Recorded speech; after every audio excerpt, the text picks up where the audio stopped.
क्या है हमारा पाठ? द्विघात समीकरण। द्विघात समीकरण। अच्छा, द्विघात समीकरण मतलब घात कितनी होना चाहिए? 2। तो हमारा सबसे पहला वस्तुनिष्ठ बनता है द्विघात समीकरण की घात कितनी होती है? 2।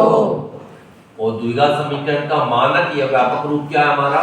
x square plus bx plus c बराबर 0।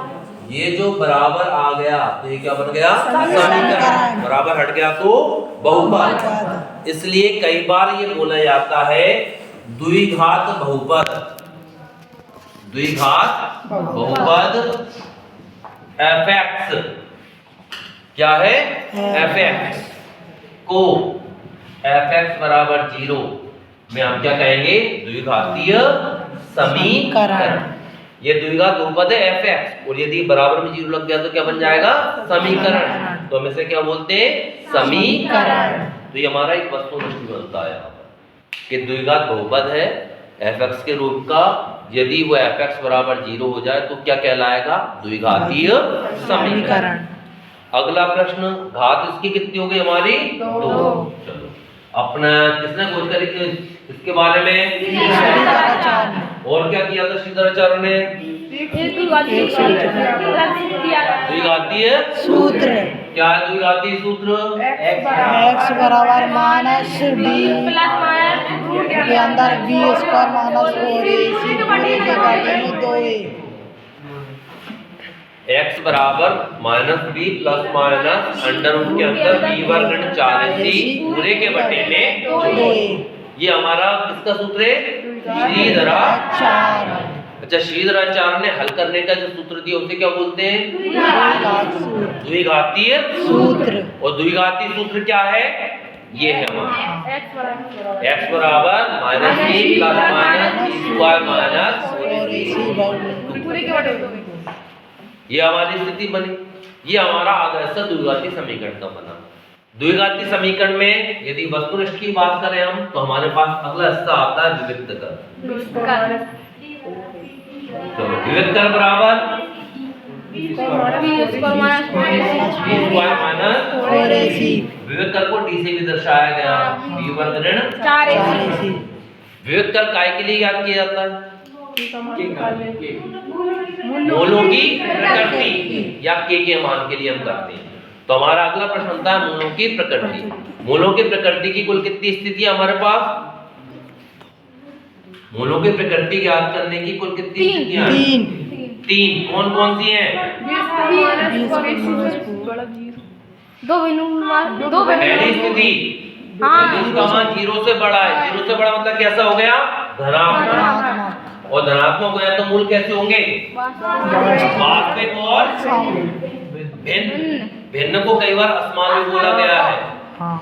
और यदि इसका मान 0 के बराबर है तो वास्तविक और समान। और यदि 0 से छोटा है मतलब कैसा हो गया? ऋणात्मक। तो कैसा हो गया मूल? काल्पनिक। काल्पनिक या वास्तविक। ये हमारे पास कुल स्थितियां हैं।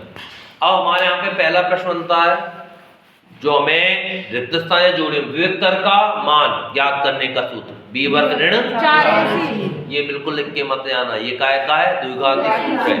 ये क्या है? विविक्त कर। तो विविक्त कर का मान b वर्ग ऋण 4ac। ये काय में आया हमारा? रिक्त स्थान में या सही जोड़े में। दूसरी स्थिति, यदि विविक्त कर का मान धनात्मक है तब मूलों की प्रकृति कैसी होगी? वास्तविक और या वास्तविक और असमान। जब विविक्त कर का मान धनात्मक है। यदि विविक्त कर का मान 0 के बराबर है तब मूल कैसे होंगे? वास्तविक और समान। ये याद रखना, समान मतलब बराबर। तो बराबर का चिन्ह आ गया तो मूल वास्तविक और समान। यदि विविक्त कर का मान ऋणात्मक है तब मूल कैसे होंगे हमारे? काल्पनिक या अवास्तविक। ये यहाँ पे जो 3 स्थितियां हैं इनके अंतर्गत हमसे जो प्रश्न पूछा जाता है, हमें कोई सा भी समीकरण दिया जाता है और ये पूछा जाता है कि बताइए विविक्त कर का मान कैसा है या मूलों की प्रकृति बताइए या फिर के का मान ज्ञात कीजिए। अब ये हमारे सूत्र याद करने वाला हिस्सा ही। अब जब सवालों के लिए हम बात करें तो सवाल हमसे ऐसा नहीं पूछा जाता। सवाल पूछा गया 2x² माइनस 4x प्लस 8 बराबर। मूलों की प्रकृति बताइए, क्या है मूलों की प्रकृति? वास्तविक और समान। पक्का? हल करें। वास्तविक समान b वर्ग ऋण 4ac। b वर्ग मतलब 4 का वर्ग, होल स्क्वायर 4 a का मान 2 c का मान 8, 4 चौके 16, 4 दूनी 8, 8 नहीं है 64, 14 में से 6 गए तो 8, यहाँ कितने बचे? 5, 5 से गया तो चिन्ह काय का गया, ऋण का आ गया तो मूल कैसे होंगे? काल्पनिक या अवास्तविक। तो भैया उत्तर हमेशा देखकर मत दे देना प्रश्न को, अपन ने तो रट लिया दे दो कुछ भी उत्तर, ऐसा नहीं करना है। अगली स्थिति इसमें एक और कि जब आएगा तब यदि यहाँ पर हमारा कोई सा भी समीकरण है और उसमें c का मान कैसा है? ऋण का। a और b के धन के और c का मान कैसा है? हमारा ऋण का। तो ये बिल्कुल मान के चले मूल कैसे होंगे हमारे? वास्तविक और असमान, वास्तविक और असमान। यदि ये मान हमारा काय का है? ऋण का। c का मान यदि ऋण का है तो मूल कैसे होंगे? वास्तविक और असमान। c का मान ऋण का होने पर भले ही हमारी कैसी भी स्थिति इस सवाल में हो, तो c का मान ऋण का है तो वास्तविक और असमान, असमान के समान, असमान। या फिर करके देखें इसी सवाल में, यदि ये c का मान ऋण का हो जाता, सिर्फ c का मान, b का मान कुछ भी हो, चाहे वो धन का हो या ऋण का हो, उससे हमें अंतर नहीं पड़ता। तो अब c के मान की स्थिति में देखें हम इसी सवाल में, यदि c का मान हमारा काय का है? ऋण का, तो 8 काय क्यों जाते? ऋण और ऋण, और ये दोनों जुड़ जाते तो कितने होते? 6 4 10 7 और 1 80। काय का मान आ गया? धन का। धन हो गए तो मूल वास्तविक और समान। आ गया हमारा उत्तर। कर सकते हैं। अब इस सवाल के हमारा अगला जो प्रश्न या अगला जो हिस्सा बनता है उसमें हम गलती करके आते हैं कि जब k का मान ज्ञात करने की स्थिति दी जाए, किसका मान? k का मान ज्ञात कीजिए। और k के मान में हमारे स्थिति क्या आएगी कि विविक्तर कैसा होगा हमें दिया जाएगा। विविक्तर या मूलों की स्थिति कैसी है? समान है या बराबर। यदि मूल बराबर है तो k का मान ज्ञात कीजिए। तो विविक्तर को क्या लिखेंगे? लिखते तो हम ये b वर्ग ऋण 4 बराबर 0 होना चाहिए। इस सवाल में जो गलती करते हैं वो क्या होती है? समान और बराबर है तो k का मान ज्ञात करना था, और हम लिख के आते हैं d बराबर b वर्ग ऋण 4ac। पूरा सवाल हल करते करते जब मान रखते तो d के मान के इस तरफ k दिखने लगता है, गलती हो गई। ये d का मान आया था क्या? जब मूल समान है तो क्या स्थिति लिखी होती? b वर्ग ऋण 4ac बराबर 0। ये स्थिति लिखी होगी। k के मान के लिए जब समान है तो b वर्ग ऋण 4ac बराबर 0। और एक और सरल तरीका, यदि हमसे बोला जाए k का मान ज्ञात कीजिए, मूल समान या बराबर है, तो हमें सिर्फ इतना करना है b वर्ग बराबर 4ac। ये लिखा b वर्ग बराबर 4ac, और इसमें मान रखना है। यदि k का मान पूछा गया है हमसे, मूल समान या बराबर है, तो b वर्ग बराबर 4ac। क्यों हो रहा है? क्योंकि 4ac का पक्षांतर कर दिया तो हमारा मान कैसा आ गया? धन का। ये हो गए धन के। इसमें मान रखने से गलती होने की संभावना ना के बराबर हो जाती है। सीधा k का मान निकलेगा 2 या 3 लाइनों। यदि हम किताब के किसी प्रश्न की एक बात करें,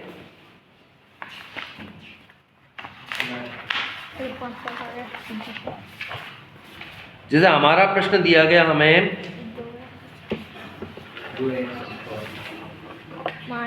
403 का दूसरे का दूसरा, ये लिखा था kx x ऋण 2 प्लस बराबर 0। यही है हमारा।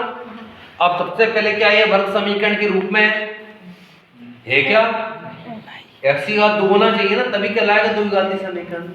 तो सबसे पहली गलती इसमें क्या करते हैं, तुलना करते में के एक्स एक्स ऋण 2 6, इनको द्विघाती रूप में बनाने के लिए इसका अंदर गुणा कर दिया, तो गया के एक्स वर्ग ऋण के 2 के एक्स धन 6 बराबर 0, ए बराबर के, बी बराबर ऋण के 2 के और सी बराबर 6।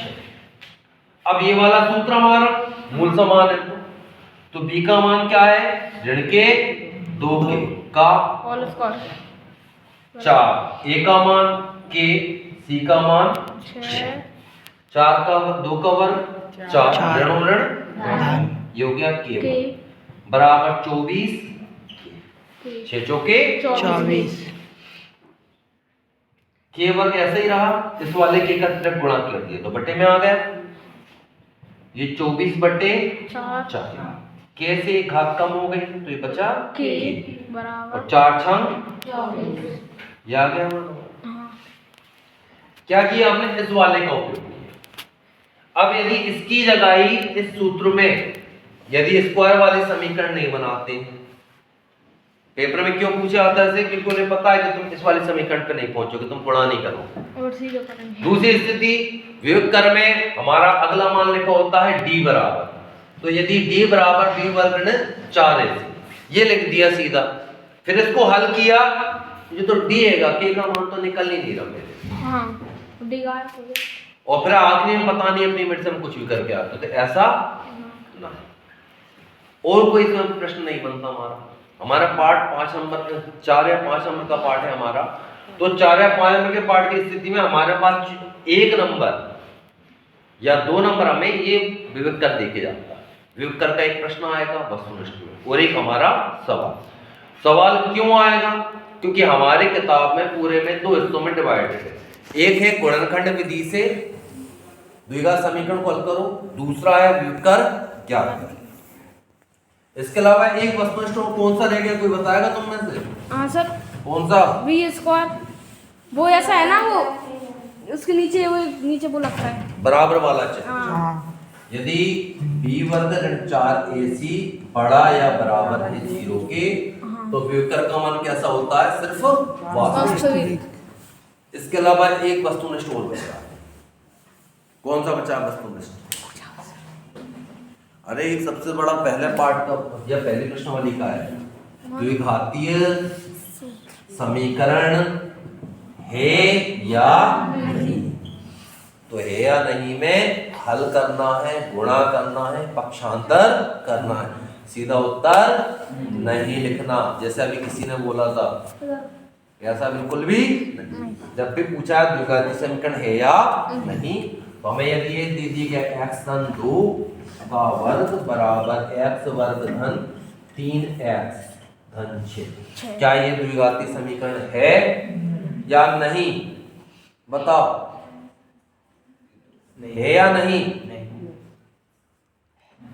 हल करना, लीड चलाना, मौखिक उत्तर नहीं, इसका वर्ग खोले तो हमारा सूत्र यदि हम लगा दें a प्लस बी का होल स्क्वायर वाला, तो a स्क्वायर की जगह x स्क्वायर प्लस 2ab, तो ये 2 और ये x, तो 2 का वर्ग 4, पक्षांतर कर दे तो ये x ऋण का, ये ऋण के 3x ऋण के 6 बराबर x स्क्वायर से x स्क्वायर कट गए, क्या बचा, 4x ऋण 3x ऋण 6 बराबर 0, तो x ऋण 6 बराबर 0, ये हमारा। अब x ऋण 6 बराबर जब 0 आ गया तो क्या द्विघाती समीकरण है? नहीं, तो हमें ये हल करके हां कौन से जे वे वाले बोल रही हूं, प्लस के 4 है ना, जे तो 4 में से 6 गए तो ये बचे 2, ठीक है। सीधा ही।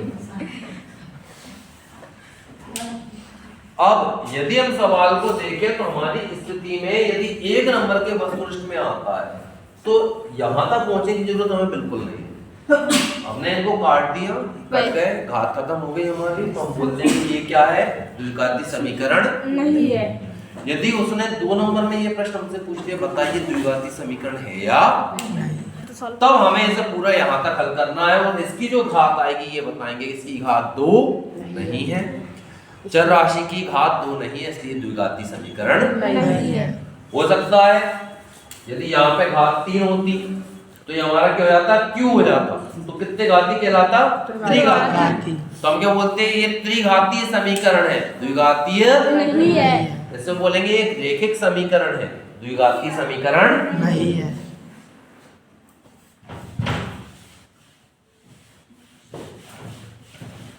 अब इस पार्ट को एक बार और हम रिवाइज कर रहे हैं। सबसे पहले स्थिति, द्विघातीय समीकरण की घात कितनी होती है, 2।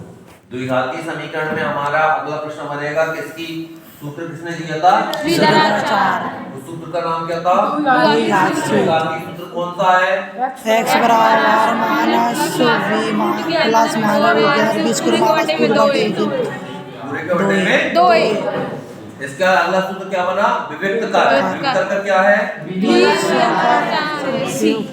वर्ग माइनस 4ac। ये विविक्त का। विविक्त की कितनी स्थितियां हैं, 3। पहली स्थिति 2 बिनु वास्तविक बस 4। जब विविक्त का मान धनात्मक हो तो b स्क्वायर माइनस 4ac 0 से बड़ा होना चाहिए। तब मूल कैसे होंगे, वास्तविक वास्तविक और असमान या वास्तविक और विभिन्न। यदि विविक्त का मान 0 के बराबर है तब मूल कैसे होंगे, वास्तविक और समान। यदि विविक्त का मान ऋणात्मक है या 0 से छोटा है तब मूल कैसे होंगे, अवास्तविक या काल्पनिक। यहाँ पे कई बार लिख के दे देते हैं वास्तविक नहीं है। तो ये हमारी सूत्र रहेगी, कर लोगे।